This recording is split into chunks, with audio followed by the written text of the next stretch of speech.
Expiry ஆன அரசியல்வாதி என ஆர்.பி. உதயகுமார் கூறியதற்கு 2026இல் யார் எக்ஸ்பிரி என்பது தெரிந்துவிடும் என டிடிவி தினகரன் கூலாக பதிலளித்துள்ளார்.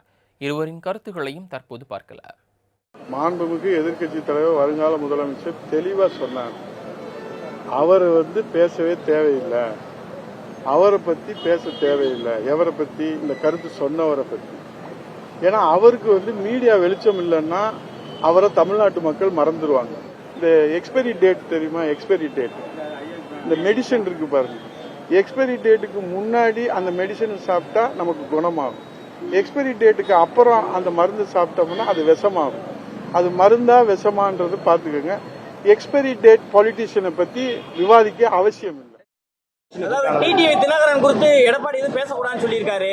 டிடிவி தினகரன் ஒரு மீடியா வெளிச்சத்துக்காண்டி தான் பேசுறாரு.